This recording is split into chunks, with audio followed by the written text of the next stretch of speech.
Bonjour et bienvenue où que tu te trouves dans le monde. Un petit mot de présentation. Ici, chez So What Now, on vient te parler de Dieu, de la manière dont il nous enseigne et agit dans nos vies. Notre objectif? Le glorifier et t'aider à avoir une relation personnelle avec lui et t'encourager dans ta marche avec lui au travers de courtes vidéos et témoignages. Et, comme on dit en anglais, we hope to see you around. L'ami qui nous a parlé de l'obéissance m'a énormément parlé, alors je vais t'en rajouter un peu. L'obéissance fait partie du quotidien de notre marche avec Dieu. C'est ce qui la motive en quelque sorte. Alors, à ce sujet, je te propose de t'ouvrir mon cœur au sujet d'une expérience assez récente, à l'époque où j'ai écrit à ce sujet. J'ai fait l'un des plus grands sauts de toute ma vie en août 2018. J'ai déménagé de ma ville de naissance. Ça veut dire quitter une partie de ma famille proche, mes amis avec qui j'avais grandi et de ceux que j'ai rencontrés en cours de route. En bref, tout un petit bout de monde. En plus, il ne s'agissait pas seulement d'une nouvelle ville, mais aussi d'un nouveau pays et d'un nouveau continent. Je savais que ce départ était la volonté de Dieu. Il a tout orchestré de manière parfaite, dans les moindres détails. J'avais trouvé une école, et je savais que c'était là qu'il me voulait. Il me restait le plus important pour moi, trouver une église. Alors, avant mon départ, et même avant d'avoir mon billet d'avion, j'ai pris un moment avec Dieu. Je me suis enfermée toute seule dans ma chambre, et j'ai sincèrement exposé à Dieu ce que j'avais sur le cœur. Je voulais aller dans l'église où il me voulait. Il m'a ouvert les portes pour ce grand départ. Ce n'était pas pour que je le relègue au second plan, ou pour qu'il me laisse toute seule au milieu de toutes ces possibilités. Je savais profondément qu'il y avait un endroit où il me voulait, que Dieu ne pourrait pas me mettre dans une ville sans m'y avoir préparé une famille, un endroit pour m'accueillir. Car, comme l'a dit Jésus, notre Père céleste donnera d'autant plus volontiers de bonnes choses à ceux qui les lui demandent. C'est écrit en Matthieu 7, verset 11. Mon second point était que je ne voulais pas m'investir autant que je m'étais investie dans l'église de l'époque. Car dans un nouveau pays, avec une nouvelle langue et des études qui me plaisaient vraiment, je risquais d'avoir plus de temps à consacrer à étudier. Et par conséquent, un peu moins de temps à passer à l'église. Je lui ai donc fait une liste des points à compléter pour qu'il me montre où est-ce qu'il me voulait. Personne ne connaissait ma prière. Le lendemain, à l'église, le pasteur annonçait mon départ, ainsi que celui d'autres personnes. Il a appelé des anciens qui ont prié pour nous, et je me rappellerai de cette phrase qu'un d'entre eux a prononcée en s'adressant à Dieu.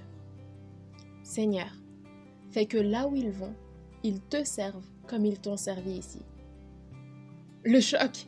J'ai très sincèrement pris ça pour une réponse concrète de Dieu. Le soir même, j'avais mon billet. Je partais une semaine plus tard. Alors, j'ai commencé ma sélection d'églises en faisant mes recherches sur Internet. J'avais déjà pu en visiter une moi-même en 2017. Et à cause de certaines raisons très personnelles, je ne voulais pas y retourner. Malgré cela, mes recherches et mes temps de prière me poussaient à y retourner. Un mois après mon arrivée, j'avais visité et revisité plusieurs églises. J'étais retournée dans une qui me faisait particulièrement penser à celle que je venais de quitter en France.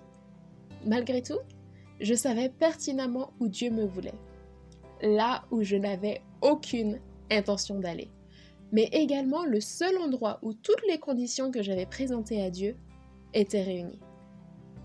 Une de mes amies m'a comparée à Jonas quand elle s'est rendue compte à quel point je suis têtue. Mais j'étais quand même déterminée à obéir à Dieu, malgré mes incompréhensions, et j'ai fait ce choix qui a eu des répercussions sans pareil sur ma vie jusqu'à présent. Cela commençait avec une joie incommensurable qui m'a remplie pendant au moins 3 semaines. Je n'ai pas vraiment compris d'où elle venait pendant un moment. Et puis, un jour, lors d'une étude biblique sur le fruit de l'esprit, que tu peux lire en Galates 5, verset 22, nous avons parlé de la joie qui vient de Dieu. Le pasteur a listé tout ce qui peut engendrer une telle joie dans nos cœurs. Et il a mentionné que l'obéissance à Dieu en faisait partie. J'ai également réalisé que tout ce dont j'avais besoin et même des réponses à des prières plus anciennes se trouvaient dans l'église où Dieu m'a dirigée pendant un peu plus d'1 mois.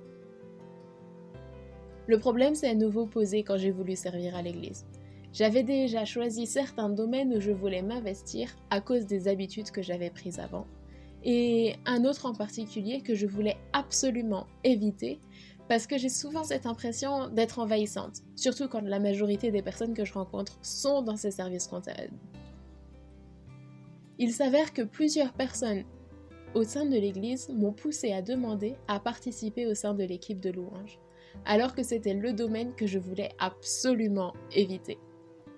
J'ai chanté pour la première fois le dimanche 20 janvier 2019, et sincèrement, j'ai ressenti une paix inexplicable.